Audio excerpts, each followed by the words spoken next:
Perkenalkan, nama saya Marvin Kiflita Katalede, kelas A324 dengan NIM 2457404212. Pada kesempatan kali ini saya akan menjelaskan materi tentang black box AI dan white box. Dalam pengembangan perangkat lunak, pengujian atau testing merupakan tahap penting untuk memastikan sistem berjalan sesuai dengan yang diharapkan. Dua metode pengujian yang sering digunakan adalah black box testing dan white box testing. Kedua metode ini memiliki pendekatan yang berbeda, tetapi sama-sama bertujuan untuk menemukan kesalahan bug dalam sistem.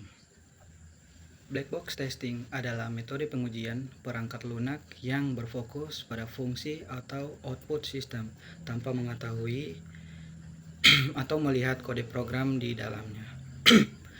Pada metode ini, penguji hanya memasukkan input dan melihat apakah output yang dihasilkan sudah sesuai dengan yang diharapkan. Penguji tidak perlu tahu bagaimana proses di dalam sistem bekerja, sehingga sistem dianggap sebagai sebuah kotak hitam atau black box.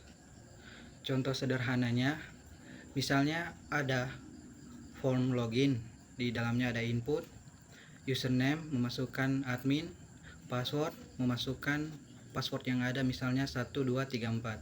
Nah, output yang diharapkan adalah berhasil login. Jika hasilnya sesuai, berarti fungsi login bekerja dengan benar.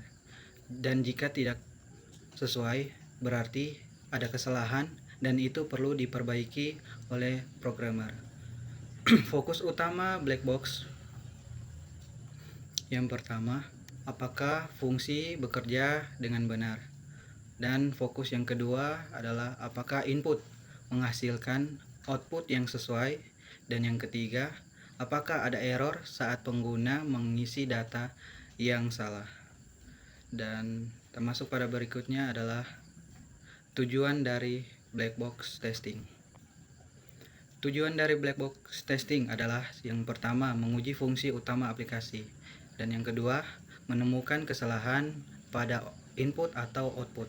Yang ketiga, memastikan aplikasi sesuai dengan kebutuhan pengguna atau user requirement. Yang keempat, menguji validasi data. Contoh, password harus lebih dari 6 karakter dan lain-lain. Termasuk pada pengertian white box testing. White box testing adalah metode pengujian yang dilakukan dengan cara kita melihat dan memahami struktur internal program, yaitu kode sumber atau source code, logika, alur program, dan struktur kontrolnya. Pada metode ini, penguji harus memiliki pengetahuan tentang pemrograman karena akan menganalisis bagian dalam kode.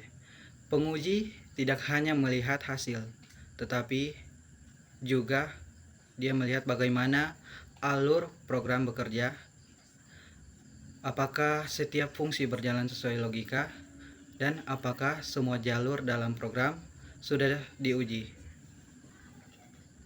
Contoh sederhananya, jika ada kode if nilai lebih dari sama dengan 70, maka print akan menghasilkan output lulus. Jika kurang dari 70, maka hasil outputnya tidak lulus.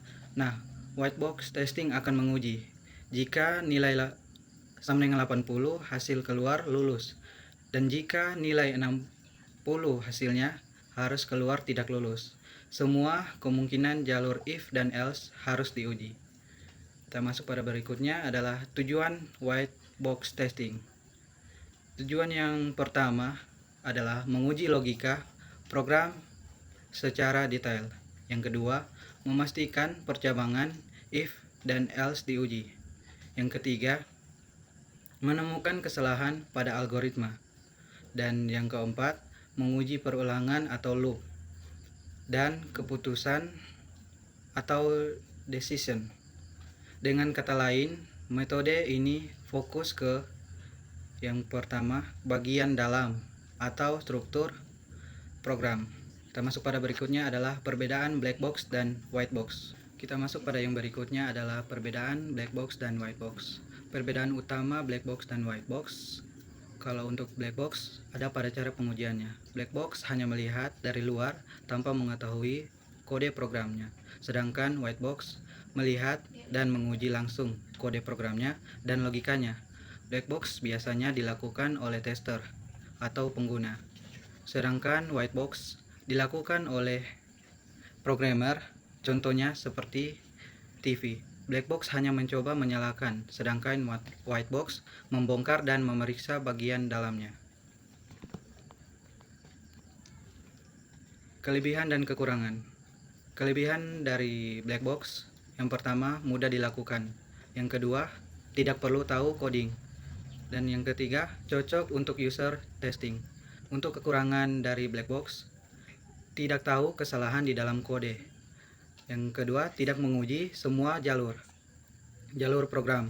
Kelebihan white box, yang pertama sangat detail, dan yang kedua bisa menemukan bug tersembunyi, dan yang ketiga menguji seluruh alur logika.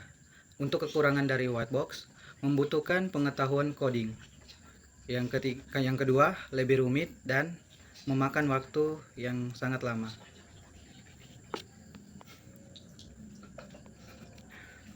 Untuk kesimpulannya, black box dan white box testing adalah dua metode penting dalam pengujian software. Black box berfokus pada fungsi dari luar, kalau untuk white box berfokus pada struktur dari dalam. Keduanya saling melengkapi untuk menghasilkan aplikasi yang berkualitas, bebas error, dan sesuai kebutuhan pengguna. Sekian penjelasan materi tentang black box dan white box. Terima kasih.